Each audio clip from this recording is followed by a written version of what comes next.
आता बोला वाटलंस तुम्ही इथपासून पुढं. आता आपली सगळी शृंखला सांगायची. चालेल ना तुम्हाला सांगायला? हो चालेल. चला, रामकृष्ण. रामकृष्ण हरी. म्हणून जोपर्यंत शरीर आहे तोपर्यंत दुःखाची अत्यंत निवृत्ती होणे शक्य नाही. कदाचित हल्लीचे शरीर नष्ट झाले तरी प्रारब्धातील पुण्यपापाने पुन्हा दुसरे शरीर प्राप्त होईल. कारण शरीर पापपुण्याचे म्हणजे धर्माधर्माचे फल आहे. म्हणून आता विचार केला होता की सर्व दुःखाचं स्थान कुठं आहे, तर सर्व दुःखाचं स्थान म्हणजे शरीर आहे. मग जोपर्यंत हे शरीर नष्ट होत नाही तोपर्यंत दुःखाची निवृत्ती होईल का, तर दुःखाची निवृत्ती होणार नाही. मग ह्या ठिकाणी थोडा विचार करायचा. ते शरीर कोणतं नष्ट झालं पाहिजे, तर त्यामध्ये स्थूल शरीर नष्ट झालं पाहिजे, कारण शरीर नष्ट झालं पाहिजे का सूक्ष्म शरीर नष्ट झाले पाहिजे, असं विचार आपण केला तर मग त्याच्यामध्ये सहज आपल्या लक्षामध्ये येतं की जे स्थूल शरीर आहे हल्लीचे, या शरीराचा विचार नाही करायचा. तर त्याच्यामध्ये सगळ्यात महत्त्वाचं जे कारण शरीर आहे, कारण म्हणजे काय देहादी पदार्थाच्या ठिकाणी मी आणि माझं अशा स्वरूपाचं जे अज्ञान आहे ना, ते कारण शरीर आहे. जोपर्यंत कारणाची निवृत्ती होत नाही तोपर्यंत कार्याची निवृत्ती होईल का, कार्याची निवृत्ती होणार नाही. मग आपल्याला निवृत्ती कशाची करायला पाहिजे, कारणाची करायची का कार्याची करायची, लयरूप करायची का आत्यंतिक निवृत्ती करायची, बोला. आत्यंतिक कोणत्या शरीराची करायची, कारण शरीराची. कारण शरीराची. हा, म्हणजे कारणाची निवृत्ती करायची आहे का नाही. कार्याची निवृत्ती केली आणि कारण तसं ठेवलं तर ती लयरूप निवृत्ती होऊ शकते. म्हणून कारणासहित कार्याची निवृत्ती करायची अशा पद्धतीनं. म्हणजे कारणाचा नाश झाला की कार्याचा स्वाभाविकपणे नाश हा होतच असतो. म्हणून म्हटलं कदाचित हल्लीचे म्हणजे हल्ली आपल्याला प्राप्त असणारं प्रारब्धातील जो भोग भोगायला आलेला आहे त्यामध्ये हल्लीचं हे शरीर आपल्याला प्राप्त झालेलं आहे. आणि या शरीराचा जरी नाश केला तर पुढचं शरीर म्हणजे हे शरीर कसे असतात, पुण्यपापाने रचित असतात. पण मग पुण्यपाप तसंच ठेवलं तुम्ही, त्याचं कारण होतं ते कारण तसंच ठेवलं आणि फक्त कार्याची निवृत्ती केली तरी पण ह्या ठिकाणी शरीराची निवृत्ती होणार नाही असा विचार केला. मग कदाचित हल्ल्याचे शरीर नष्ट झाले तरी प्रारब्धातील पुण्यपापाने पुन्हा दुसरे शरीर प्राप्त होईल. कारण शरीर पापपुण्याचे म्हणजे धर्माधर्माचे फल आहे. याला कारण काय सांगितलं, धर्म आणि अधर्म. आपण चांगलं पुण्यकर्म केलं तर धर्म होईल, पापकर्म केलं तर अधर्म होईल. पाप त्याचे नाव न विचारिता नित भलतीचे उन्मद करी सदा. म्हणजे पाप कशाला म्हणायचं, पाप त्याची नावं न विचारिता नित, कोणत्याही प्रकारचं शास्त्र धर्म नीती याला कधीच अनुसरून तो वागत नाही. याचा अर्थ तो काय करत असतो, पाप करत असतो. मग ते हे शरीरामध्ये पाप पिकतं की नाही. शरीर जणू काय ही एक भूमी आहे, जमीन आहे आणि यामध्ये आपण काय पिकवत असतो, पाप आणि पुण्य ह्यामध्ये पिकवत असतो. हे पाप पुण्य पिकवतं आणि हे कुठं जाऊन पडतं, तर ते संचित कर्म एक सांगितलेलं आहे. त्या संचित कर्मामध्ये अशा प्रकारे याचा संग्रह होत असतो. म्हणून सगळ्यात आता तो मुद्दा आपल्याला पुढे येणारच आहे. म्हणून त्या मुद्द्यावरती जास्त विचार करण्यापेक्षा त्याचं कारण लक्षात घेतलं. काय लक्षात घेतलं की हल्लीचं शरीर प्राप्त नष्ट जर झालं तर काय होतं, पुढची शरीर आपल्याला प्राप्त होणार आहे. कारण ते कशाने रचित आहे, पापपुण्याने. पापपुण्य कशाने निर्माण होत असतं, धर्म आणि अधर्माने. अशा प्रकारे हे पापपुण्य निर्माण होत असतं. म्हणून ते कशाचं फल आहे, तर धर्माधर्माचं फल आहे. त्या धर्माधर्माची अत्यंत निवृत्ती झाल्याशिवाय शरीराची अत्यंत निवृत्ती होणे संभवनीय नाही. म्हणून जोपर्यंत धर्म आणि अधर्म याची कशी निवृत्ती केली पाहिजे, लयरूप निवृत्ती केली पाहिजे का अत्यंत निवृत्ती केली पाहिजे, तर आत्यंतिक निवृत्ती झाली पाहिजे. म्हणजे कारणासहित कार्याची निवृत्ती झाली. कारणासहित कार्याची निवृत्ती झाली तरच धर्माची निवृत्ती होईल. कारण तुकोबराय म्हणले का, तुका म्हणे त्याचे कळले आम्हा वर्म, जे जे कर्म धर्म नाशिवंत. कारण हे कर्म आणि धर्म काय करतात आपल्याला, तर आपल्याला स्वर्ग आणि नरकाला अशा प्रकारे घेऊन जातात. जर आपल्या ठिकाणी पुण्य अधिक असेल तर आपण कोणत्या लोकाला जाऊ, स्वर्ग लोकाला जाऊ. आणि जर पाप अधिक असेल आणि पुण्य कमी असेल तर कोणत्या लोकाला जाऊ आपण, नरक लोकाला जाऊ. आणि आपलं पाप पुण्य समान झालं तर आपण कोणत्या लोकाला जाऊ, तर आता ज्या लोकाला आहोत इह लोकाला, याच लोकाला आपण अशा प्रकारे राहू शकतो. मग हे जाणं येणं का बरं राहिलं आपल्याला, तर त्याचं कारण आहे की पाप पुण्य आपल्या ठिकाणी राहिलेत. पाप पुण्याची म्हणजे धर्माची जवळजवळ आत्यंतिक निवृत्ती होत नाही तोपर्यंत हे जाणं येणं थांबतं का आपलं, तर हे जाणं येणं आपलं मात्र थांबत नाही. हे जाणं येणं आपल्या ठिकाणी स्वाभाविकपणे शिल्लकच राहतं. म्हणून त्याची काय केली पाहिजे आपण, आत्यंतिक निवृत्ती केली पाहिजे. तुकोबराय म्हणले की नाही, पापतेचे पुण्य, सुखतेचे दुःख पाप पुण्य खरे, सुखतेचे दुःख पाप पुण्य खरे, हे तो आम्हा बरे कळू आले. सुख म्हणजेच दुःख, दुःख म्हणजेच काय, सुखे. म्हणजे सुख आणि दुःख म्हणजे काय, एकाच नाण्याच्या असणाऱ्या दोन बाजू त्या ठिकाणी आहेचे. म्हणून याची काय केली पाहिजे, आत्यंतिक निवृत्ती केली पाहिजे, तरच त्या ठिकाणी ह्या सगळ्या दुःखाची निवृत्ती होणं संभवनीय आहे. म्हणून त्या धर्माची आत्यंतिक निवृत्ती झाल्याशिवाय शरीराची आत्यंतिक निवृत्ती होणे संभवनीय नाही. आता त्या धर्माचे कारण राग द्वेष आहेत. संस्कृतात प्रीतीला राग म्हणतात. आता त्या धर्माला कारण काय सांगितलं, तर त्या धर्माचे कारण राग द्वेष आहे. काल आपण पाहिलं राग आणि द्वेष. आपल्याला समजा एखादा व्यक्ती फार जवळचा असेल, त्याच्याविषयी आपल्याला काय असतो, राग असतो. राग म्हणजे शास्त्रातला राग घ्यायचा. शास्त्रातल्या रागाला त्याला प्रीती असं म्हणतात. एखादा मनुष्य फार जवळचा असेल, फार आपले स्तुती करणारा असेल, आपलं तो त्या ठिकाणी गुणगान गाणारा असेल, त्याच्याविषयी आपल्याला राग म्हणजे त्याच्याविषयी आपल्याला प्रीती, त्या ठिकाणी प्रेम त्या ठिकाणी असतं. आणि एखादा मनुष्य आपला जर त्या ठिकाणी द्वेष करणारा असेल तर द्वेष करणाऱ्या मनुष्याविषयी काय करतो आपण, द्वेषच त्या ठिकाणी करत असतो. त्याच्याविषयी क्रोध त्या ठिकाणी आपण करत असतो. म्हणून आता या ठिकाणी लक्षात घ्यायचं की ह्या धर्माला कारण काय निघलं, तर धर्माला कारण राग द्वेष अशा प्रकारे येत असतात. म्हणून त्या रागद्वेषाच्या नाशा वाचून धर्माचा नाश होणार नाही. ही शृंखला आपण काय करायची, थोडी बारकाईनं पाठ करायची. या ठिकाणी याच्यामध्ये उपक्रम आणि उपसार करताना मी काय म्हटलं, अविद्येचाच नाश म्हणजे अज्ञानाचाच नाश. सुरुवातीला अज्ञानाचा नाश, अज्ञानच कारण आहे, आणि शेवटी काय निघलं त्याचं कारण, अज्ञानच कारण निघलं. पण कधी निघल ही शृंखला लक्षात घेतली तर, आता फक्त शास्त्रकार सांगतात मुळासह कारण दुःखाची निवृत्ती झाल्याशिवाय दुःखाची निवृत्ती झाल्याशिवाय सुखाची प्राप्ती होणार नाही. मग हे मुळासहित मग याचं मूळ काय, हे मूळच सगळ्या दुःखाला कारण आहे असं म्हणतात. मग हे मूळ कसं दुःखाला कारण आहे, म्हणजे अज्ञान अविद्या हे दुःखाला कशी कारण आहे, तर ती ही प्रक्रिया आपण लक्षात घेतली का, ही प्रक्रिया लक्षात घेतली का आपल्या सहज लक्षात येतं की हे अज्ञानच खरं दुःखाला कारण होतं. दुसरं तिसरं मात्र दुःखाला काही कारण नव्हतं. म्हणून सगळ्यात आधी शोध कशा जगायचा, तर ह्या असणाऱ्या अज्ञानाचा शोध घ्यायचा. पण तो कसा, पुढे त्याचा मुद्दा उपस्थित होईल, तिथं बोलू आपण. त्या रागद्वेषाच्या नाशा वाचून धर्माचा नाश होणार नाही. म्हणजे जोपर्यंत रागद्वेष आणि अशा पद्धतीनं नष्ट होत नाही तोपर्यंत धर्माचा नाश होणार नाही. आता त्या रागद्वेषाला कारण काय हे पण या ठिकाणी पाहून घ्या. रागद्वेष अनुकूल प्रतिकूल ज्ञानामुळे होतात. आता जर एखादा पदार्थ आपल्याला अनुकूल असेल त्याच्याविषयी काय होणार आहे, आपल्याला राग म्हणजे प्रेम उत्पन्न होऊ शकतो आपल्याला. आणि एखादा पदार्थ आपल्याला जर प्रतिकूल असेल त्याच्यापासून काय होऊ शकतं, आपल्याला द्वेष त्या ठिकाणी तयार होऊ शकतो. आताच उदाहरण देऊन सांगितलं का नाही, प्रेमाची काही गोष्टी असतात, काही वस्तू असतात, काही व्यक्ती असतात, ते फार प्रेमाचे असतात.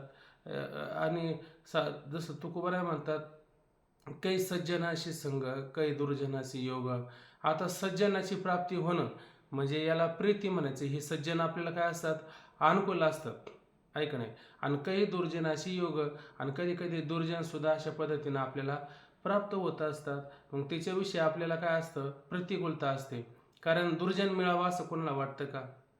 दुर्जन मिळावा असं कधी कोणाला वाटत नाही. कारण दुर्जनाचा स्वभाव आपण पाहिला का नाही, दुर्जनाच्या अंगी अखंड विटाळ वाणी रजस्वला सर्व तैसे. दुर्जनाच्या अंगी त्याच्या ठिकाणी काय असतं, अखंड विटाळ. विटाळ सांगितलं कसा, वाणी रजस्वला सर्व तैसा, म्हणजे 4 दिवस मासिक पाळीचे असतात की नाही, मग ते जसा रुधिर रक्त स्राव करतो की नाही, त्याला अतिशय अशुद्ध अशा पद्धतीने म्हटलं जातं. तसं याची वाणी कशी असते, अशुद्ध स्वरूपाची वाणी असते. विंचवाच्या फक्त नांगीमध्ये विष असतं, याच्यात सगळ्या अंगामध्ये विष असतं दुर्जनाचे, आहे का नाही. तुका म्हणे किती सांगावे पृथक अंग कुंभपाक दुर्जनाचे. आता किती तुम्हाला पृथक म्हणजे वेगवेगळं करून सांगावा. हे दुर्जनाचं अंग म्हणजे काय, एक प्रकारचं कुंभपाक असं एक नरक असतो. ते जणू काय कुंभपाकाचं नरकरूपी हे काय आहे शरीर त्या ठिकाणी असतं. मग असा जर दुर्जन आपल्याला जर मिळाला तर त्याच्याविषयी आपल्याला काय प्रेम निर्माण होईल का, काय अनुकूलता निर्माण होईल का, त्याच्याविषयी आपल्याला काय असते, प्रतिकूलता असते. आणि एखादा सज्जन जर आपल्या जीवनामध्ये येऊन आपल्याला जर ह्या भवसागरातून भवबंधातून सोडवण्याचं काम करत असेल तर त्याच्याविषयी काय असते, आपल्याला प्रेम असतो, अनुराग असतो आणि प्रीती असते. मग रागद्वेषाला कारण काय ठरलं, अनुकूल प्रतिकूल ज्ञान हे रागद्वेषाला कारण ठरलेलं असतं. रागद्वेष अनुकूल प्रतिकूल ज्ञानामुळे होतात. ज्या पदार्थाविषयी हा आपणा सुखास हेतू आहे असे वाटते त्याच्या ठिकाणी अनुकूल ज्ञान होते, आणि ज्या पदार्थापासून दुःख होईल असे वाटते त्याच्या ठिकाणी प्रतिकूलता होत असते. यातच सांगून झालं. त्या अनुकूल प्रतिकूल ज्ञानाच्या नाशा वाचून रागद्वेषाचा नाश होणार नाही.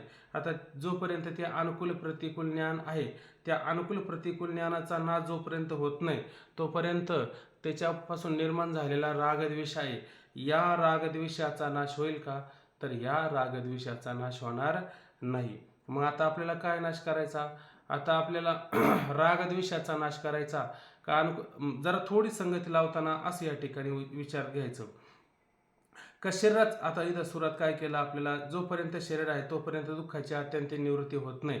मग आता इथं शरीराची निवृत्ती करायची का त्या शरीराला कारण असले पाप पुण्याची निवृत्ती करायची, पहा बरं. हे सारं पाप सांगतात. पुण्याची निवृत्ती पाप पुण्याची निवृत्ती करणे म्हणजेच कशाची निवृत्ती करणे, धर्माची निवृत्ती करणं, बरोबर आहे की नाही. धर्माची निवृत्ती करणं. बर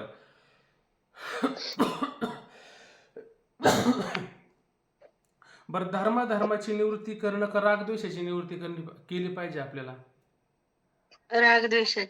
रागद्वेषाची निवृत्ती करायची या ठिकाणी का, ज्या रागद्वेषाला कारण आहे अनुकूल प्रतिकूल ज्ञान, त्या अनुकूल प्रतिकूल ज्ञानाची निवृत्ती करायची. अनुकूल प्रतिकूल ज्ञानाची, हा, अनुकूल प्रतिकूल ज्ञानाची ह्या ठिकाणी काय करायची, निवृत्ती करायची. पण हे अनुकूल प्रतिकूल ज्ञान कशामुळे उत्पन्न होतं हे पण आपल्याला कळलं पाहिजे ना. अनुकूल प्रतिकूल ज्ञान उत्पन्न का होतं आपल्याला, याचा जरा थोडा बारकाईने विचार करा. काल झालेलाच मुद्दा आहे, पण परत आज पुन्हा आपण त्याच्यावरती विचार करतो, कारण ही शृंखला जी आहे ना ही फार आपल्या जीवनामध्ये गरजेची आहे. आपल्याला सगळं सापडतं पण हा विचार कधी सापडत नाही. आणि तुकोबाराय म्हटले, विचारा वाचवणे न पाहिजे समाधान. जोपर्यंत तुम्हाला जीवनामध्ये साऱ्या गोष्टी मिळाल्या, सगळं तुम्हाला अनुकूल आहे, पण विचार जर तुमच्या ठिकाणी जर नसतील तर सगळं अनुकूल असून सुद्धा मनुष्य दुःखी असतो. का बरं दुःखी असतो, विचार नसतो ना. म्हणून तुकोबाराय म्हटले, विचार नाही नर खर तो तैसा. नर आणि खर याच्यातला फक्त शब्द काढायचा, र तर किती अंतर राहतं नरात आणि खरात, न ख इतकंच अंतर राहतं. का बरं, विचार नाही ना त्याच्या ठिकाणी, म्हणून त्याला ह्या ठिकाणी काय होतं, दुःख भोगावं लागतं. संतांच्या ठिकाणी विचार असतो म्हणून ते दुःख भोगतात का. बरं, त्यांच्या जीवनामध्ये अनुकूल प्रतिकूलता येत नाही का, सुख दुःख येतात की नाही, सारे येतात. मग ते काय म्हणतात, बरे झाले देवा निघाले दिवाळे. याचा अर्थ काय होतो, याचा अर्थ त्यांच्या ठिकाणी विचार मजबूत झालेला आहे, विचार पक्का झालेला नाही. ते काय आपल्यासारखं भिडेस्तव विचार करतात का. तुका म्हणे भीड खोटी लाभ विचाराच्या पोटी. म्हणजे आपण परमार्थ करताना साऱ्या गोष्टी करता असताना काय करतो, याची त्याची भीड, लोक काय म्हणतील आपल्याला, कपाळाला गंध लावू नको, बरं एवढं मोठं लावले लोक काय म्हणतील आपल्याला. म्हणजे हा विचार कसा आहे, लोकांच्या भीतीपोटी आहे ना. मग साधू संतांनी लोकांच्या भीतीपोटी परमार्थ केला का? लोकांच्या भीतीपोटी मात्र परमार्थ करू नये. भीतीपोटी जर कराल तर तुम्हाला अशा पद्धतीने विचार निर्माण होईल का? होणार नाही. म्हणजेच त्या ठिकाणी काय होऊ शकतं, आपल्या जीवनात दुःख नष्ट होऊ शकत नाही. म्हणून जीवनामध्ये खाण्याची एक वेळेस कमी पडलं तरी चालेल, पण विचार मात्र कधी कमी पडू नये. आणि विचारा वाचून त्याने मरू पण नाही मनुष्याने. म्हणून विचार सगळ्यात काय आहे, श्रेष्ठ त्या ठिकाणी आहे. म्हणून आता विचार असा करायचा, पाहता त्या अनुकूल प्रतिकूल ज्ञानाच्या नाशा वाचून रागद्वेषाचा नाश होणार नाही. त्या अनुकूल प्रतिकूल ज्ञानास भेद ज्ञान कारण आहे. आता हे अनुकूल प्रतिकूल ज्ञान उत्पन्न होतं की नाही, याचं कारण काय? भेद. आपण भेद पाहतो की नाही, हा जवळचा, हा परका, हा चांगला, हा वाईट. हे चांगलं वाईट असं त्या ठिकाणी आपण म्हणतो. हा सगळा भेदच पाहत नाही का आपण? मग तुका म्हणे एका देहाचे अवयव सुख दुःख जीव भोग पावे. हे सगळं पाय गेलं तर सगळे एका देहाचे अवयव आहे करे, पण याच्यात आपण काय करतो, भेद या ठिकाणी पाहत असतो. आणि भेदच खरा दुःखाला कारण आहे. तो ज्ञानोबराय म्हटले की नाही, जव दुजे घडे तव तव संसार भये जोडे. जोपर्यंत दुजे म्हणजे द्वैत निर्माण होतं तोपर्यंत दुःख आहे का नाही आपल्याला? तोपर्यंत दुःख आहे. आणि दुजेपणा नष्ट झाला तर दुःख आहे का आपल्याला? दुःख नाही ना. साधू संतांना दुःख का नव्हतं? त्याचं कारण असं होतं, जसं माऊली म्हणतात, पै पायी काटा नेटे ते वेळी व्यथा जीवी उमटे, तैसा पोळे संकटे पुढांपासून. लोकाला दुःख झालं का? याला दुःख होतं. कसं? जसं म्हणले, पायामध्ये काटा भरला तर तुमच्या सगळ्या अंगामध्ये यातना होतात की नाही? का ते यातना पायापुरतच राहतात का? पायाला काटा भरला तर आपण तोंडाने कधी म्हटलो का नाही की पायात काटा फार रुतला, फार दुखतो? म्हणजे त्याची यातना अगदी तोंडापर्यंत वाणीतून सुद्धा प्रगट होते. सर्व शरीरामध्ये यातना होतात की नाही? तसं साधू संतांचं कसं असतं की दुसऱ्याला झालेलं दुःख ते पाहून स्वतःलाच जणू काही एवढं दुःख झालं. बरं, अजून एक त्याच्यामध्ये पुढच्या ओळीत म्हणलं की पाओ शीतळाताला आहे ते डोळ्याचे लागे होय.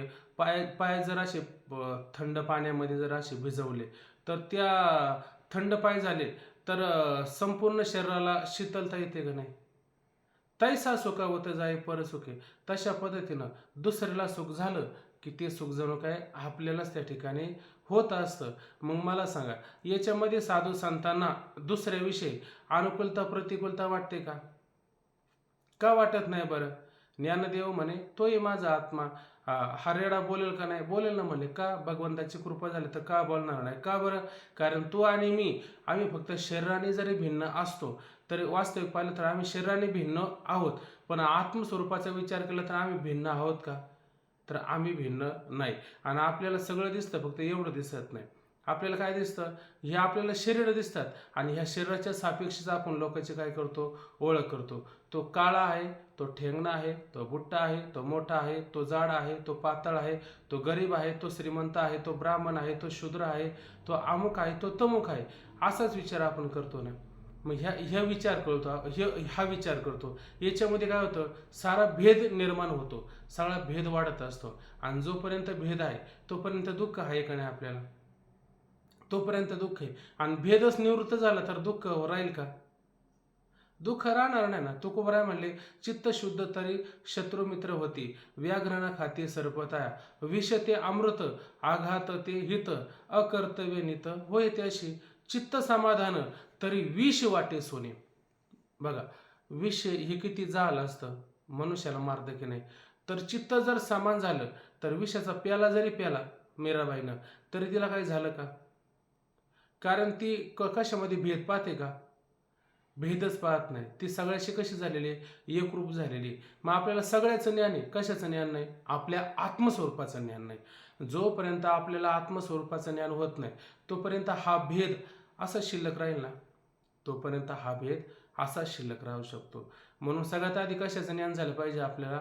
आत्मस्वरूपाचं ज्ञान झालं की मग अशा प्रकारचा भेद मात्र राहत नाही. खाली पाहता त्या अनुकूल प्रतिकूल ज्ञानास भेदज्ञान कारण आहे. आपल्या स्वरूपाहून भिन्न पदार्थाच्या ठिकाणी अनुकूल प्रतिकूल ज्ञान होते. आपल्या स्वरूपाहून भिन्न म्हणजे आत्मस्वरूपाहून जे काही आत्मस्वरूपा. आता मला सांगा, जसं रज्जू आहे, रज्जूवरती कोणाला सर्प प्रतीतीला येईल, कोणाला फुलाची माळ प्रतीतीला येईल, कोणाला काही पण प्रतीतीला येऊ शकतं. त्याच्या अंतःकरणामध्ये जो संस्कार असेल त्या संस्काराप्रमाणे याला काही पण प्रतीतीला येऊ शकतं.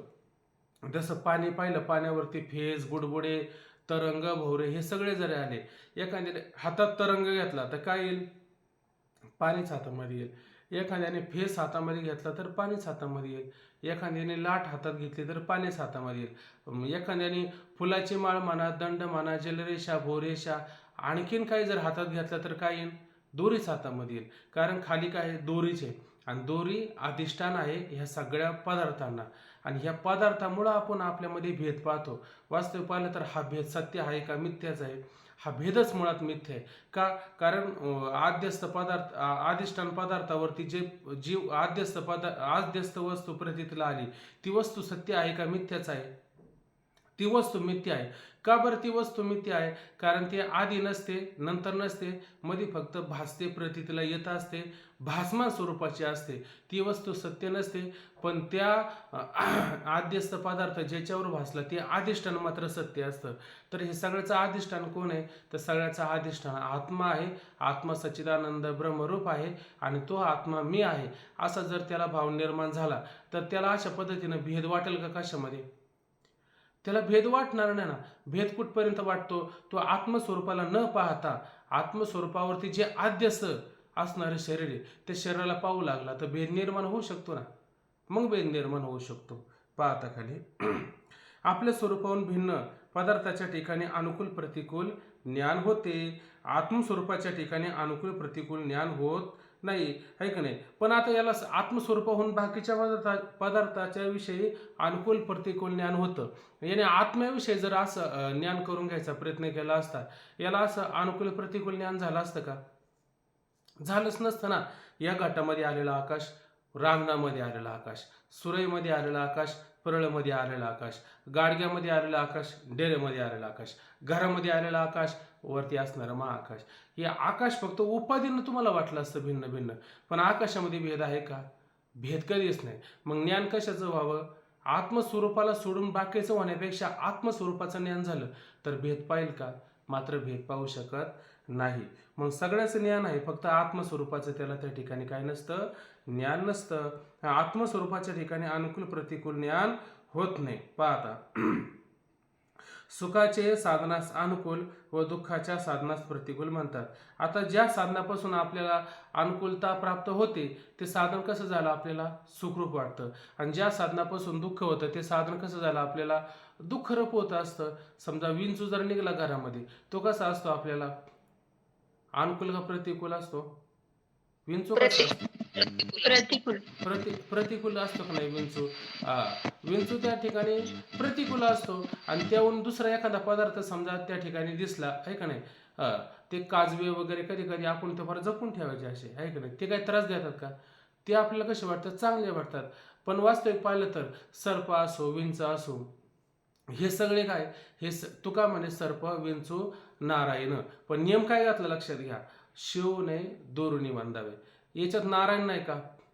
तुकोबरांची भाषा कशात आहे? भेद पाण्यात आहे का अभेद पाण्यात आहे? अभेदच पाण्यात भाषा आहे. पण आपण काय म्हणतो? तुकोबराय म्हणले ना सर्प, विंचू, नारायण आहे, मग घ्या जवळ, मग घाला खिशामध्ये विंचून बसाय फिरत. असं चालेल का? म्हणजे तारतम्य भावाचा विचार केला पाहिजे का नाही? केला पाहिजे. त्याला ज्याला तारतम्य भाव कळत नाही ना त्याला हे कळणार नाही. पण ज्याला तारतम्य भाव कळतो ना, तुकोबरांची भाषा कळते ना, त्याला मात्र ह्या सगळ्या गोष्टी कळत असतात. आता रात्री एक अभंग घेतला होता, संत समागम एखाद्या परी व्हावे त्याचे द्वारे श्वान येते, असे एक अभंग घेतला होता. म्हणजे संत समागम फार त्या ठिकाणी काय आहे? श्रेष्ठ अशा प्रकारचं सांगितलेलं आहे. मग त्या संतांच्या द्वारेचं आपण काय झालं पाहिजे? तर संतांच्या द्वारेचं आपण कुत्रा झाला पाहिजे. कुत्रा हे काय? जात आहे का नाही? मग कुणी म्हणून कुत्रा फार महत्वाचा आहे. अरे बाबा, कुत्रा सांगण्याचं तात्पर्य काय? कुत्र्याला जाग किती वेळामध्ये येते बरं? कुत्र्याला गजर लावा लागतो का? कुत्र्याला उठायला लावावं लागतं का? कुत्रा म्हणतो का मला कोणीतरी उठवा या टायमिंगला? असं कधी म्हणावं लागतं का? म्हणजे कुत्र्याला नुसता आवाज आला तर तो कसा होतो, जागा होतो, ऐक नाही. मग आपण काय लक्षण घ्यायचं कुत्र्याचं, उपलक्षण घ्यायचं की संतांच्या द्वारीचा कुत्रा होणं म्हणजे काय, संतांच्या द्वारात राहून, संतांच्या घरी राहून काय करायचं आपण जागं राहायला पाहिजे. कुठं एखादा सत्संग सुरू झाला रे झाला की लगत तट हा मुद्दा उपस्थित झाला होता की दादा सांगायला सुरुवात करतात आणि बाकीचे झोपा काढतात, इकडे तिकडे फिरतात, बसतात, पण दादांच्या पुढे येऊन बसत नाही. मला तो मुद्दा असा आठवला म्हणून मी तुम्हाला सांगतो. मुद्दा काही कोणी जरी प्रश्न केला आणि तिथं सांगायला सुरुवात केली का उठायचं, काम सोडून द्यायचं आणि तिथं पहिलं बसायचं. याचा अर्थ काय, ते काय सांगतात तितकं आपण काय असलं पाहिजे, सावध असलं पाहिजे. मुद्दा उपस्थित झाला का लगेच जाऊन बसायचं, उपस्थित झाला का लगेच जाऊन बसायचं, याला म्हणायचं सावध. मग कुत्रा श्वान याती सांगण्याचं तात्पर्य काय, तिथं गाढव गाढव याती नाही म्हटलं, घोडा याती नाही म्हटलं, बाकीच्या प्राण्याचं नाव नाही घेतलं, कुत्र्याचंच काय घेतलं.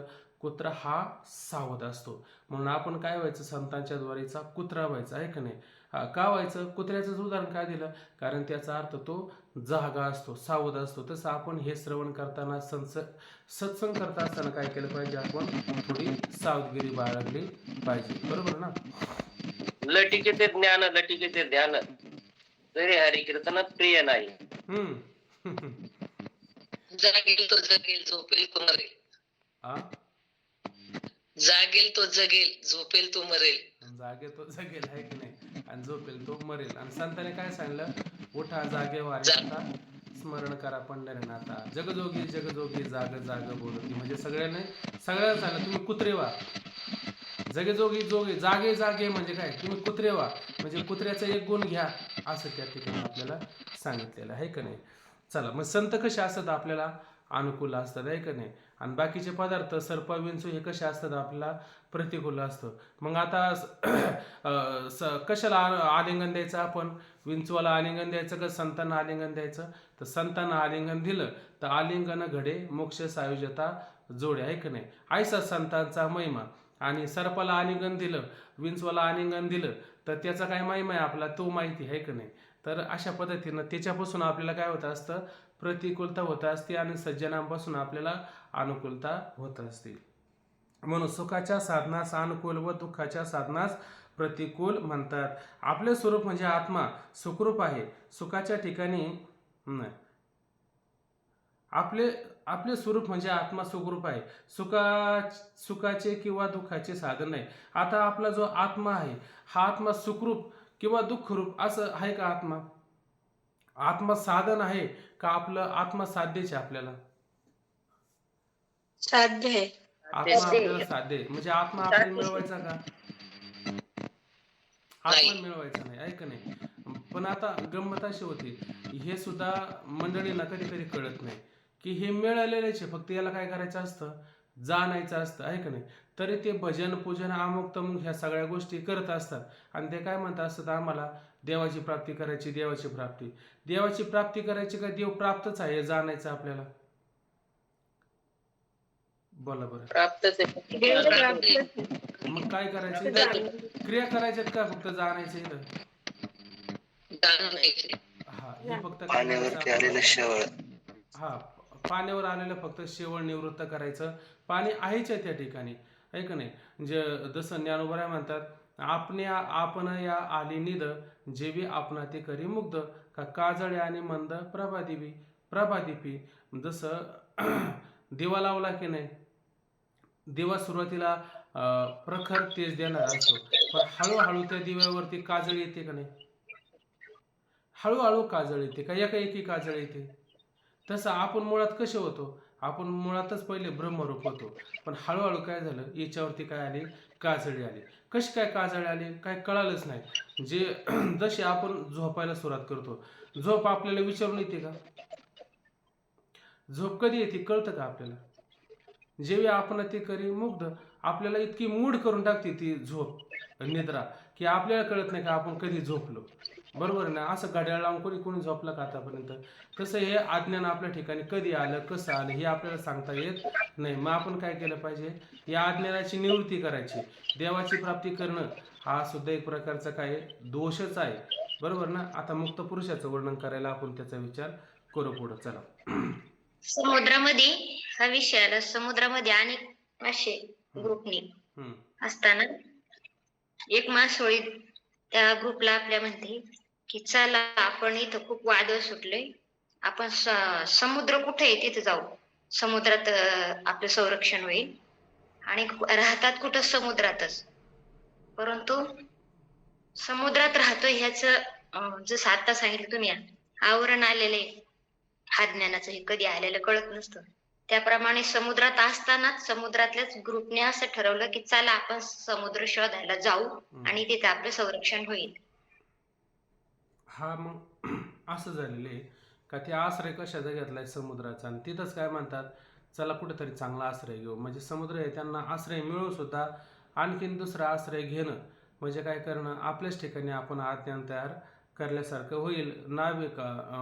मृगाच्या नाभीमध्येच कस्तुरी असते, परंतु ते शोध कुठे घेतं, सगळीकडे घेतं आहे का नाही. आणि तू कुबराय म्हणले तुझा आहे तुझं पशी, पर तुझा आगा चुकलशी नको तिकडे त्याचा काय करतो असतो, शोध मात्र अशा प्रकारे घेत असतो. ठीक आहे. म्हणून आत्म्याविषयी अनुकूल प्रतिकूल ज्ञान होत नाही. आपल्याहून भिन्न पदार्थाच्या ठिकाणी अनुकूल प्रतिकूल ज्ञान होते. म्हणून आपल्याला सगळ्याचं ज्ञान होतं बघा, आपल्या आत्मस्वरूपाहून बाकीच्या पदार्थाचं आपल्याला अनुकूल प्रतिकूल ज्ञान असतं. फक्त आत्मस्वरूपाविषयी आपल्याला कोणत्याही प्रकारचं अनुकूलही ज्ञान नसतं आणि प्रतिकूलही ज्ञान नसतं. तेव्हा भेद ज्ञानाच्या नाशा वाचून अनुकूल प्रतिकूल ज्ञानाचा नाश होणार नाही. मग या अनुकूल प्रतिकूल ज्ञानाला कारण काय ठरलं, आत्मस्वरूपाहून भिन्न पदार्थाचं आपल्याला ज्ञान असतं आहे का नाही, फक्त आत्मस्वरूपाचं ज्ञान नसतं. म्हणून त्या ठिकाणी काय होतं, अनुकूल प्रतिकूल ज्ञान उत्पन्न होतं. कशामुळे उत्पन्न होतं, तर भेद ज्ञानामुळे अशा प्रकारचं आपल्याला अनुकूल प्रतिकूल ज्ञान होतं. म्हणून त्या अनुकूल प्रतिकूल ज्ञानाचा नाश करायचा असेल तर आपल्याला कोणत्या ज्ञानाचा नाश केला पाहिजे, तर भेद ज्ञानाचा अशा प्रकारे नाश केला पाहिजे. त्या भेद ज्ञानास आत्मस्वरूपाचे अज्ञान आहे. आता हे भेद आपण का पाहतो बरं, त्या जनक राजाच्या सभेमध्ये आणि काहीतरी विद्वान त्या ठिकाणी राहत होते. मग त्या विद्वानांबरोबर शास्त्रार्थ करायचा होता, चर्चा करायची होती. जेव्हा त्या ठिकाणी अष्टवक्र गेले की नाही, तर अष्टवक्र गेल्याच्या नंतर ते सगळे विद्वानांची सभा त्या अष्टवक्राला हसू लागले. हसू लागल्याच्या नंतर अष्टवक्र त्यांच्यापेक्षा अधिक हसू लागला. हसू लागल्याच्या नंतर तो जनक राजा म्हणला, तुम्ही का हसता बरं, तुम्ही आमच्या सभेत आले, तुम्ही का हसता. ते म्हणले, हसू नाही तर काय करू, मला असं वाटलं ही विद्वानाची सभा असेल, ही तर चर्मकाराची सभा आहे. चर्मकार कळतो ना तुम्हाला, चर्म म्हणजे चपला वगैरे शिवणारा आहे की नाही. म्हणजे अशा पद्धतीने ही सभा कोणती, चर्मकाराची सभा. म्हणजे ही चर्मकाराची सभा नाही, ही विद्वानाची सभा आहे. राजा आज परत हसू कवितेच्या म्हणे काय झालं, अरे म्हणले माझ्या फक्त ह्या शरीराला पाहतात, काळा गोरा ठेंगणा बोटका 8 जागी मी वाकडा आहे असं पाहून हे हसले. हे शरीराला पाहून हसले का आत्म्याला पाहून हसले. मग हे जर आत्मा जर यांना कळाला असता हे हसले असते का, आत्मा कळाला असता ते हसले नसते. ज्या अर्थी हे हसतात ते अर्थी हे शरीराला पाहून हसतात. म्हणजे त्याला कोणतं ज्ञान आहे, त्याला ज्ञान कोणतं आहे, त्याला आत्म्याचं ज्ञान नाही, त्यांना शरीराचं ज्ञान त्या ठिकाणी आहे. म्हणून त्याने काय पाहिलं, भेद पाहिला माझ्या ठिकाणी, बरोबर आहे की नाही. आणि आत्म्याला पाहिलं असतं तर हसले असते का, आत्म्याला पाहिलं असतं तर ते हसले नसते. म्हणून अशा पद्धतीनं हे निर्माण कशामुळे होतं, भेदामुळे निर्माण होतं. कशामुळं, आत्मस्वरूपाचं ज्ञान नसलं का अशा पद्धतीनं भेद निर्माण होत असतो. म्हणून भेद ज्ञानाच्या नाशा वाचून अनुकूल प्रतिकूल ज्ञानाचा नाश होत नाही. त्या भेदज्ञानाच आत्मस्वरूपाचे अज्ञान कारण आहे. आता ते भेदज्ञानास कशाचं कारण ठरलं, आत्मस्वरूपाचं अज्ञान. मी आत्मा सच्चिदानंद रूप आहे, मी आत्मा सच्चिदानंद रूप आहे. एवढंच नाही, मीच आत्मा सगळीकडे व्यापलेलो आहे. कुठं कुठं व्यापलो, देश काळ वस्तू, अजून कुठं व्यापलो, स्वगत सजातीय विजातीय आणि 5 प्रकारचे भेद, जीव ईश्वराचा भेद, जीव जडाचा भेद, जड ईश्वराचा भेद, जड जीवाचा भेद, जीव जीवाचा भेद आहे का नाही, हे बरोबर ना. असे काय 5 प्रकारचे भेद असतात. म्हणून एकंदर किती भेद झाले, 11 प्रकारचे भेद झाले आहे का नाही. हे भेद कशामुळे होतात, आत्मस्वरूपाचं अज्ञान असल्यामुळे भेद होतात. आत्मस्वरूपाचं यथार्थ ज्ञान झालं, हा भेद राहील का त्याच्या ठिकाणी. ते तर स्रोत आणि शत्रू, उदास आणि मित्र, हा भेदभाव विचित्रू कल्पकायचा. तिथे स्रोत म्हणजे फार जवळचा आहे का नाही, सोयरा धायरा, हा शत्रू आहे, हा मित्र आहे, असा भेद राहील का? असा भेद राहणार नाही. का? त्याला आत्मस्वरूपाचं ज्ञान झालं. पण ज्याला आत्मस्वरूपाचं ज्ञानच नाही त्याच्या ठिकाणी मात्र अशा प्रकारचा हा भेद हा राहतच असतो. म्हणून त्या भेदज्ञानाच आत्मस्वरूपाचे काय आहे? अज्ञान कारण आहे. त्या आत्मस्वरूपाच्या अज्ञानाचा नाश यथार्थ आत्मज्ञानानेच होईल. मग आता ज्ञान नाही का त्या ठिकाणी? ज्ञान आहेत ना, विद्या आहेत ना, सगळ्या विद्या आहेत. पण सगळ्यात महत्त्वाची विद्या कोणती आहे? मला असं वाटतं मागे एक ओव्या पाहिल्या होत्या की काय मोरा अंगे अशेष पिशे असती डोळ्यास पण एकली दृष्टी नसे तैसे ते गा. मोराच्या ठिकाणी किती डोळे असतात? त्याच्या पिसाऱ्याला हजारो डोळे असतात. त्याला साऱ्या विद्या हस्तगत आहे का नाही? 14 विद्या आणि 64 कला नारदांना प्राप्त होत्यात ना? होत्या. पण तरी जीवनातलं दुःख नष्ट झालं का? मग सगळ्यातली ज्ञान होती पण आत्मस्वरूपाचं यथार्थ ज्ञान होतं का? सगळ्याचं ज्ञान होतं, फक्त आत्मस्वरूपाचं यथार्थ ज्ञान नव्हतं. मग जोपर्यंत आत्मस्वरूपाचं यथार्थ ज्ञान होत नाही तोपर्यंत दुःखाची अत्यंत निवृत्ती होणार नाही. मग कोणतं ज्ञान झालं पाहिजे यथार्थ? वाचून ज्ञानिविनी एके उपाय करशी जितके. ज्ञाना वाचून तुम्ही जितके उपाय कराल, सारे उपाय करून पहा, त्याने दुःख निवृत्त होईल का? दुःख वाढेल उलट. ती विद्या आहे, पण ती कोणती विद्या आहे? ती मात्र मरण नष्ट करणारी विद्या नाही. आणि प्रत्येकाला भय कशाचं आहे? मरणाचं भय आहे. की तुकोबराय म्हणतात की रे मरण माझे मरून गेले मज केले अमर. मग याचा अर्थ त्यांनी कोणत्या विद्येचा उपयोग केला असेल? मरणमारी विद्येचा उपयोग आपल्या जीवनामध्ये केला असेल. मग कशाचं ज्ञान झालं पाहिजे? आत्मस्वरूपाचंच आपल्याला यथार्थ ज्ञान झालं पाहिजे. त्याच्या ज्ञानानेच ह्या सगळ्याची निवृत्ती होऊ शकते. म्हणून त्या आत्मस्वरूपाच्या अज्ञानाचा नाश फक्त आणि फक्त यथार्थ आत्मज्ञानानेच होईल. जवळजवळ अशीच सरणी रामगीतेत रामचंद्राने आपणास अध्यात्मज्ञानाचा उपदेश करताना सांगितले आहे. त्यातही रागद्वेषापासून कर्म, कर्मापासून शरीर, पुन्हा शरीरापासून रागद्वेष असे सारखे चक्र चालू आहे की नाही? आता ही गीता आपण पाहतो की नाही? तर गीता अनेक प्रकारचे झालेले आहेत. त्याच्यामध्ये जशी भगवद्गीता पाहतो तशी रामगीता पण त्या ठिकाणी होऊन गेली, अष्टवक्र गीता पण होऊन गेलेली आहे. तर अशा प्रकारची एक गीता आहे. ती कोणती गीता? तसे कृष्ण परमात्म्याने सांगितली ती भगवद्गीता, आणि रामाने सांगितलेली गीता कोणती आहे? तर रामगीता त्या ठिकाणी आहे. तर त्या ठिकाणी सुद्धा रामचंद्र प्रभूंनी ही साखळी काय अशाच प्रकारे त्या ठिकाणी सांगितलेली आहे. आता ही साखळी अशाच प्रकारे सांगितली म्हणजे वर पाहायचं आणि खाली थोडक्यात त्याचा अर्थ लक्षात घ्यायचा. मग जवळजवळ अशीच सरणी रामगीतेत रामचंद्राने लक्ष्मणास अध्यात्मज्ञानाचा उपदेश करताना सांगितलेले आहे. त्यात सुद्धा कसं सांगितलं त्याने बरं? त्यात रागद्वेषापासून कर्म. बघा आता हे रागद्वेष तुमच्या लक्षात आलं की नाही? रागद्वेष कशाला म्हणायचं? रागाला काय म्हणायचं आणि द्वेषाला काय म्हणायचं? द्वेष म्हणजे क्रोध आणि राग म्हणजे प्रीती, ऐक नाही? मग आता राग द्वेष उत्पन्न झाले त्यापासून काय उत्पन्न होत असतं? कर्म उत्पन्न होत असतं. बरं आता समजा एखादा पदार्थ आपल्याला रागद्वेषाला कारण काय आहे? अनुकूल प्रतिकूल ज्ञानच आहे ना. बरं एखादी गोष्ट आपल्याला अनुकूल असेल तर कर्म करायला आपण सज्ज होतो, आणि एखादी गोष्ट प्रतिकूल असेल तर कर्म करायला आपण सज्ज होतो का? नाही होत, ऐक नाही? मग कर्माला कारण काय निघलं? रागद्वेष निघलं, बरोबर आहे ना? तरच आपण प्रवृत्त होतो. जर आपल्याला अनुकूल असेल तर प्रवृत्त होतो, आणि जर आपल्याला अनुकूल नसेल तर आपण त्याच्यामध्ये प्रवृत्त होतो का? होत नाही. म्हणून रागद्वेषापासून कर्म, बरं, आणि कर्मापासून शरीर. आता हे बघा याने किती सोपं सांगितलं, सरळच ना. आता तुम्ही केले कर्म झाले त्याची भोग आले. मग तुम्ही रागद्वेषापासून कर्म होतात की नाही? बरं असा विचार करत नाही की हे कर्म कितीही जरी दुःखदायक असेल, कष्टदायक असेल तरी मात्र मी कोणतं कर्म करेल? धर्माला सोडून मी दुसरं कर्म करणार नाही. आगा स्वधर्म आपला जरी का कठीण झाला पण हाचे अनुष्ठला देख भला, ऐक नाही? मग येर आचारो जो परवा तो देखता केर बरवा, परे आचार त्याने आचारावा आपुलाचे. किती जर आपला वैगुण्यवान असेल, करण्यास कठीण असेल, तर कोणत्या धर्माचं अनुष्ठान करायचं? तर आपला जो स्वधर्म आहे त्याचंच अनुष्ठान करायचं. पण तो जर आपल्याला प्रतिकूल वाटत असेल तर आपण तो धर्म सोडून बाकीच्या धर्माचं पालन करत असतो. त्यावेळेस काय होणार आहे? पापच उत्पन्न होणार ना. आहे का नाही. पाप उत्पन्न झालं मग ते पाप उत्पन्न होईल आणि काही ठिकाणी पुण्य सुद्धा अशा प्रकारे उत्पन्न होईल. आणि पाप पुण्य उत्पन्न झालं म्हणजे धर्माधर्म उत्पन्न झाल्यासारखं झालं. आणि ते पाप पुण्यच कशाला कारण आहे? पाप पुण्य शरीर कशाचं पडे? शरीराला कारण आहे. आ शरीराला. म्हणजे हे शरीर कशाचं फळ आहे? पाप पुण्याचं फळ आहे ना. ही थोडक्यात संगती सांगली या ठिकाणी.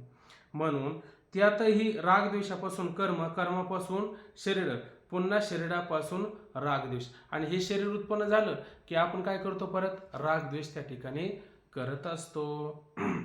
असे सारखे चक्र चालू आहे.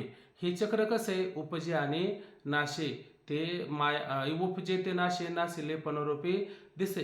हे घटका यंत्र तैसे परिभ्रमेगा. उपजे ते नाशे, जे निर्माण झालं ते नष्ट होतं आणि जे नष्ट झालं ते पुन्हा निर्माण होत असतं. परिवर्तनशील राहणं हे जगाचा अशा प्रकारचा काय व्यवहार आहे. याच कारण, आता याचं कारण पहा परत, आत्मस्वरूपाचे आज्ञान. आता यांनी थोडक्यात जरी सरणी सांगितली तर त्याला कारण काय निघलं? आज्ञान निघलं. आणि इथं मोठी सरणी जरी या ठिकाणी सांगितली तर त्याला कारण काय निघालं? आज्ञान. म्हणजे सगळ्याचं कारण काय बरं? सगळ्याचं कारण काय आहे? आज्ञान. कशाचं आज्ञान आहे बरं? सापाचं, विंचवाचं, सज्जनाचं, दुर्जनाचं, कशाचं आज्ञान आहे आपल्याला? आत्मस्वरूपाचे अज्ञान. आत्मस्वरूपाचं या ठिकाणी काय आहे? आज्ञान आहे, है ना. हेच वेदांत शास्त्रात सर्व प्रपंच आणि त्या प्रपंचाचं ज्ञान. बघा आता काय म्हणलं, पण खाली पहा जरा बारकाईनं. हेच वेदांत शास्त्रात, हेच काय सांगितले? वेदांत शास्त्रात सर्व प्रपंच आणि त्या प्रपंचाचं ज्ञान आहे का नाही. प्रपंच आहे का नाही, हा जन्म मरण रूपी हा काय आहे? एक प्रकारचा प्रपंच आहे, दुःख रूप आहे. त्या प्रपंचाचं ज्ञान आत्मस्वरूपा ज्ञानामुळे आहे. आता त्या प्रपंचाचं आपल्याला काय ज्ञान आहे का अज्ञान आहे? खरं पाहायला गेलं तर अज्ञान आहे. अज्ञान आहे, आहे का नाही. इथं परत आता मागच्या वेळेस एक शब्दामध्ये चुकी झाली होती. इथं परत आता शब्द काय करा, बारकाईनं पहा. इथं दिले आत्मस्वरूपा ज्ञानामुळे. इथं पा शब्द आलाय का नाही? इथं प आलाय का? आत्मस्वरूप असा शब्द आलाय का? पा आलाय? पा आलाय. मग पुढं काय घालायचा शब्द तुम्ही बघा बरं. पुढचा शब्द आ नाही घालायचा, अज्ञान. घालायचा शब्द, अशब्द त्या ठिकाणी घालायचा म्हणजे लक्षात येईल. बर, हेच वेदांत शास्त्रात सर्व प्रपंच आणि त्या प्रपंचाचे ज्ञान आत्मस्वरूप अज्ञानामुळे आहे. म्हणून हे सगळ्याचं कारण काय? आत्मस्वरूपाचं अज्ञान आहे. सगळ्याचं ज्ञान आहे, फक्त कशाचं ज्ञान नाही? आत्मस्वरूपाचं ज्ञान नाही. 14 विद्या 64 कला प्राप्त आहे, पण कशाचं ज्ञान नाही? कशाचं ज्ञान नव्हतं नारदांना? आत्मस्वरूपाचं ज्ञान नव्हतं, आहे का नाही. म्हणून असा नगारा वाजतो आहे, असा नगारा, अशी दौंडी ह्या ठिकाणी काय आहे? अशा प्रकारे वाजती आहे. वर सांगितलेली परंपरा लक्षात येण्याकरता ती थोडक्यात दाखवतो. बघा आता इकडची जी साखळी आहे ना, ही साखळी आता तुम्हाला जर इथं थोडक्यात समजून घ्यायची असेल तर या ठिकाणी आणि ह्या ठिकाणी काय समजून सांगितलेले आहे. संसार दुःखास कारण, बघा इथं पुढं पाहिलं, संसार दुःखास कारण काय निघलं? शरीर अधिष्ठान, आहे का नाही. संसार दुःखाला कारण काय? शरीर आहे. बर, त्या शरीराला कारण काय? शरीराला कारण धर्माधर्म. धर्माधर्म म्हणजेच काय? धर्माधर्म म्हणजे पाप पुण्य. खाली 3 नंबर पहा. धर्माधर्मास कारण काय? म्हणजेच त्या पाप पुण्याला कारण काय? राग आणि द्वेष कारण आहे. 4 नंबरला पहा. राग द्वेषाच कारण काय आहे? तर राग द्वेषाला कारण अनुकूल प्रतिकूल ज्ञान आहे. बर, आता ते 5 नंबरला पहा. अनुकूल प्रतिकूल ज्ञानास कारण काय आहे? तर भेद ज्ञान आहे. बर, 6 नंबरला पहा. भेद ज्ञानाला कारण काय आहे? तर अज्ञान. कशाचं अज्ञान? आत्मस्वरूपाचं अज्ञान. हेच त्या सर्व दुःखाला कारण आहे. वर दाखवलेल्या परंपरेने संसारात जीव मात्र जी सर्व दुःखे प्रतीत होतात त्याचे मूळ कारण आत्मस्वरूपाचे अज्ञान आहे. बरोबर का नाही. वर दाखवलेल्या परंपरेत संसारास जीव मात्रामध्ये जी काही सर्व दुःख प्रतीतीला येतात, म्हणजे कशाला येतात? अनुभवाला येतात. जीवनामध्ये आपल्याला दुःख प्रतीतीला येतात की नाही? असा कोणी मनुष्य आहे का ज्याला दुःख होत नाही? त्याला फक्त सुखच होत असेल. त्याला आत्मस्वरूपाचं यथार्थ ज्ञान झालं असेल. कोणाला? ज्याला केवळ आणि केवळ सुखच होत असेल तर कोणीतरी असं म्हणू शकतं ना की मला पण जीवनामध्ये फार दुःख होत आहे. कोणीच नाही आपल्यामध्ये असा भाग्यवान आहे, त्याला साष्टांग दंडवत करायला पाहिजे. दुःख नाही कोणालाच ना, का आहे दुःख कोणाला? होत होतं ना? आहे दुःख. हा कळलं दुःख. हा म्हणजे दुःख आहे ना आपल्याला. मग दुःखाला कारण काय सांगितलं? सगळ्या दुःखाला कारण खाणं पिणं शरीर. कमी पडलं का अज्ञानच कमी पडलं, अज्ञान वाढलं आपलं. अज्ञान वाटलं. आत्मस्वरूपाचे म्हणजे जीवनामध्ये सारे प्रतिकूल भगवंताने करून ठेवलं का नाही, आहे का नाही, काय नाही देवे करून ठेवले असे ते आपले ठाई. भगवंताने कोणाला उपाशी मारलं का आतापर्यंत? एखादा मग असा बोट वर करून म्हणा की आतापर्यंत आम्ही उपासमारीनं मेलो. म्हणजे पूर्वीच्या दुष्काळामध्ये लोक उपासमारीनं अशा प्रकारे मारायचे. आम्ही पण आतापर्यंत उपासमारीनं मेलो असं कोणी आहे का? कोणी हातकार करू शकतो का एखादा? आणि तरी पण त्याला दुःख आहे. कशाचं दुःख आहे? त्याला ज्ञान नाही झालं, त्याला काय आहे? अज्ञान आहे. म्हणून हे सगळ्या दुःखाला कारण काय? सगळ्या दुःखाला अज्ञान. कारण अज्ञान आहे, आहे का नाही? त्या दुःखाला त्याच्या ठिकाणी जर ज्ञान झालं असतं तर त्याने विचार केला असतं, रामाला किती जीवनामध्ये दुःख होतं बरं, सीतेला किती दुःख होतं बरं. मग रामाला एवढं दुःख झालं, एवढं आपल्याला आहे का दुःख? मग आपल्याला काय नाही, त्याचं ज्ञान नाही. जर आपल्याला एवढं जर ज्ञान असतं तर आपल्याला दुःख झालं असतं का? आपण विचार केला असता, अरे त्याच्यापेक्षा तर आपलं कितीतरी पटीनं बरं आहे का नाही, असा विचार केला. पण त्याला हे ज्ञान आहे का? त्याला हे सुद्धा ज्ञान नाही. त्याला हेच ज्ञान नाही तर आत्मस्वरूपाचं कधी ज्ञान व्हायचं? हे लक्षात घेतलं पाहिजे.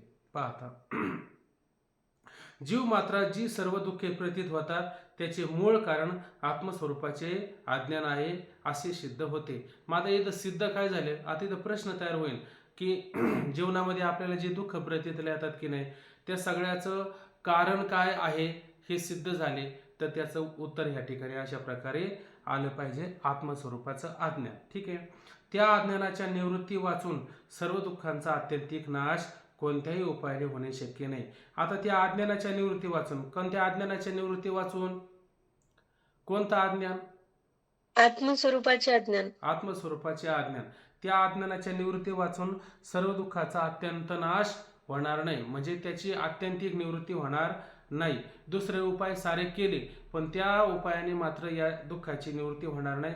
कोणत्या उपायाने होईल? वाचून ज्ञानविने एके उपाय करशी जितके ते गुंतीशी अधिके रुखे. ते सारे उपाय करू काय करतील? तुम्हाला गुंतून टाकणारे आहेत. फक्त आत्मस्वरूपाचं ज्ञानच असे की तुम्हाला ह्या सगळ्यातून काय करणार आहे? मुक्त करणार आहे. म्हणून सगळ्या विद्या शिकाव्या, पण त्याच्यामध्ये कोणती विद्या महत्वाची आहे? तर मरणमारी विद्या म्हणजेच भूमाविद्या, आत्मविद्या या ठिकाणी हे शिकले पाहिजेच. त्या आत्मस्वरूप ज्ञानाचा नाश यथार्थ आत्मज्ञानानेच होईल. बरं, आत्मस्वरूपाच्या अज्ञानाचा जो नाश आहे का नाही, त्याच्यासाठी जर दुसरे उपाय करायचा प्रयत्न केला तर होईल का? आबा इथं पण आपल्याला आत्मस्वरूपाचं अज्ञान घ्यायला पाहिजे ना. इथं आपल्याला आत्मस्वरूपाचं अज्ञान घ्यायला पाहिजे ना. हो बोललो ना, तेच बोललो ना मी परत तुम्हाला, तेच बोललो ना. त्या आत्मस्वरूप अज्ञानाचा नाश असं बोललो ना मी. पण नाही म्हणलं, पच म्हणलं ना या ठिकाणी, म्हणून म्हटलं लक्षात येईल तुमच्या. मग आत्मस्वरूपाच्या अज्ञानाचा नाश कशाने होईल? दुसरा तिसरा कशानेच होणार नाही. तिथं सोमवार करा, एकादशी करा, तुम्ही आणखीन व्रत वैकल्य करा, तीर्थयात्रा करा, तुम्ही सारं काय केलं आणि आत्मस्वरूपाचं ज्ञान नाही करून घेतलं तर सगळं ते काय होईल? व्यर्थ होईल त्या ठिकाणी. मग जसं तुकोबरा म्हणतात की नाही, याच्यासाठी जप, याच्यासाठी तप, व्यासे आमुप ग्रंथ केले, याच्यासाठीच तप आहे, याच्यासाठीच जप करायचं आहे का नाही? याच्यासाठी तिरीचे भ्रमण, पुरीचे भ्रमण, आहे का नाही, पुरीचे भ्रमण याच्यासाठी. हे सगळं का बरं केलं बरं? कारण ब्रह्मज्ञान जरी कळे उठा उठी तरी काय हिमपोटी वेदशास्त्रे. उठता बसता असं ब्रह्मज्ञान होईल की एखाद्याला? उठता बसता ब्रह्मज्ञान होणार नाही. आणि ब्रह्मज्ञान जर झालं तर त्याच्या ठिकाणी अज्ञान राहील का? अज्ञान राहणार नाही. म्हणून ब्रह्मज्ञान प्राप्त करून घेण्याकरता काय होईल तर या ठिकाणी आपल्याला यथार्थ ज्ञान करून घेतलं तरच ते ब्रह्मज्ञान होईल. आणि त्या ब्रह्मज्ञानाच्या नाशानेच काय होईल? सगळ्याचा नाश त्या ठिकाणी होऊ शकतो. म्हणून त्या आत्मस्वरूपाज्ञानाचा नाश केवळ आणि केवळ कशाने होईल? यथार्थ आत्मज्ञानानेच होईल. व्यवहारात असा नियम आहे की बघा तिथे खाली इथं आता हे जे नियम आहेत ना हे पण असे लिहून घ्यायचे.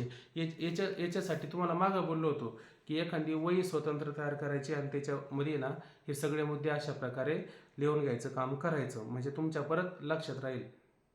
काय नियम केला बघा, ज्याच्या अज्ञानाने जे भासते त्याच्या ज्ञानानेच ते निवृत्त होतं. ज्याच्या अज्ञानाने, जसं रज्जूच्या अज्ञानाने काय भासलं तुम्हाला, शुक्तीच्या अज्ञानाने काय भासलं तुम्हाला,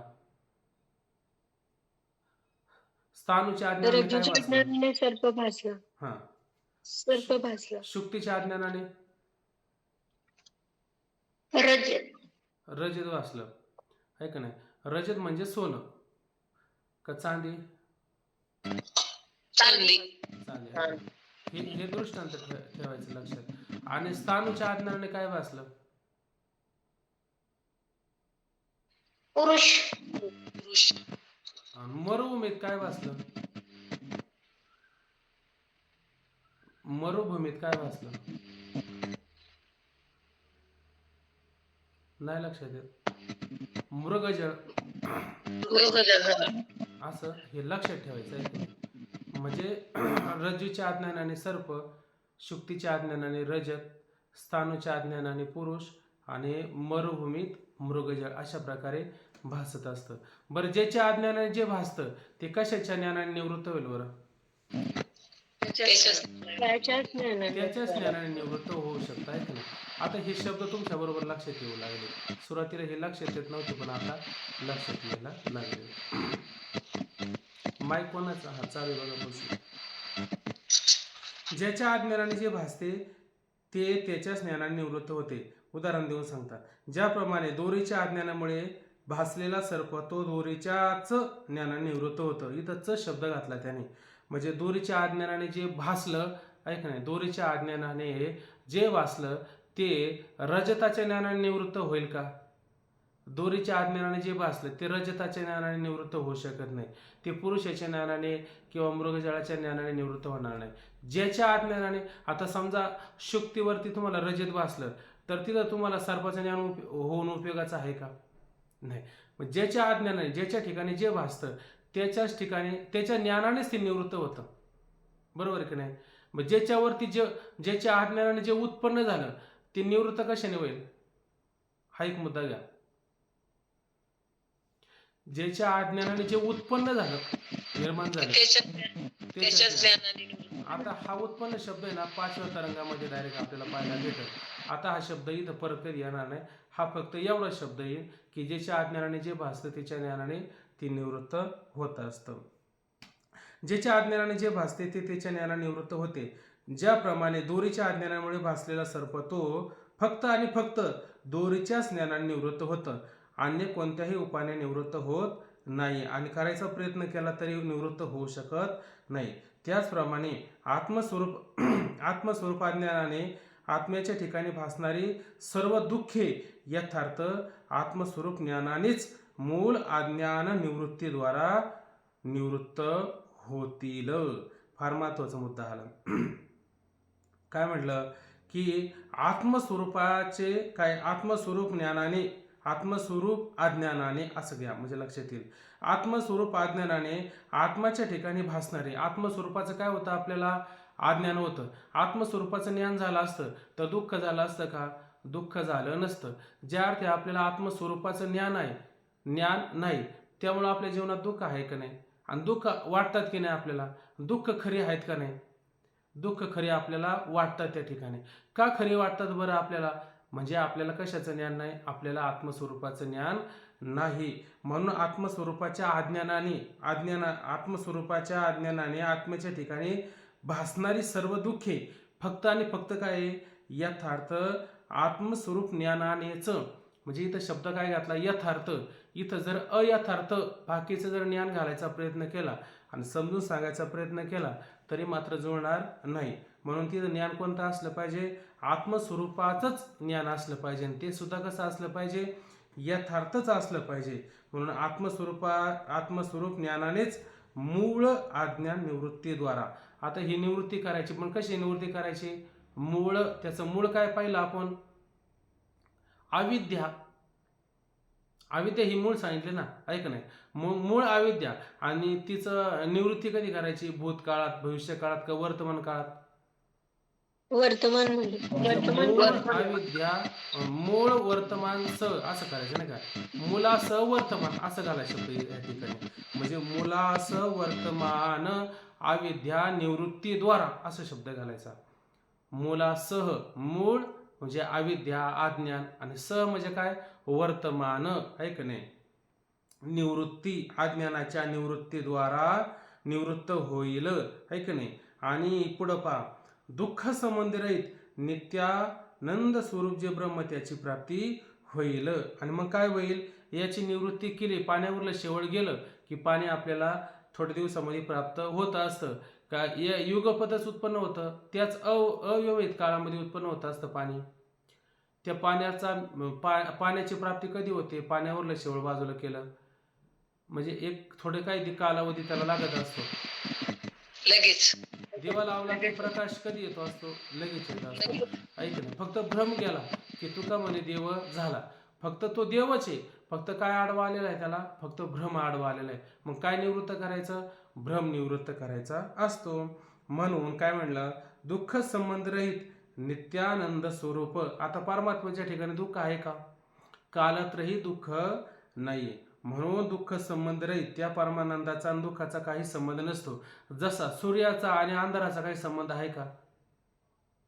सूर्याचा आणि अंधाराचा कोणत्या प्रकारचा नाही. काय सांगे सूर्याच्या घरी प्रकाश काय वातीवरी. सूर्याच्या घरी प्रकाश काय वातीवर पाहिला का तुम्ही कधी? बरं, कान लावी जे अंधारे कोंडेला. तुम्ही देववात नाही केली तर सूर्य अंधारात कोंडून जाईल का? नाही कोणणार, आहे का नाही. तसं याला आत्मस्वरूपाचं जर ज्ञान झालं तर बाकीच्या गोष्टीला हा महत्व देईल का? देणार नाही ना, आहे का नाही.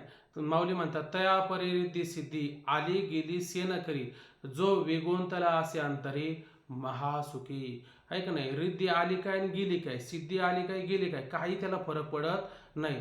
काय पुढच्या उभ्या, जो आपुले चेनी नागरपणे इंद्रभावना ते पाबळे म्हणे. आपल्या ऐश्वर्याच्या पुढं इंद्रभावनाला काय म्हणतो? पाबळे म्हणजे तुच्छ म्हणतो, ऐक नाही. किंवा आणखीन काय उभे आले होते त्याच्या पुढं, जो अमृता ते ठेवी तो जैसा कांजी न शिवी. अमृताला जर नाव ठेवू लागला तो कांजी पेज वगैरे पेज बसेल का? तो कधीच पेणार नाही, का नाही. तैसा महासुखी विगंतला तो काय पुढे उभी काय माहिती. तर तसा तो आत्मस्वरूपामध्ये महासुखामध्ये जो गुंतलेला आहे तो बाकीच्याला महत्व देईल का?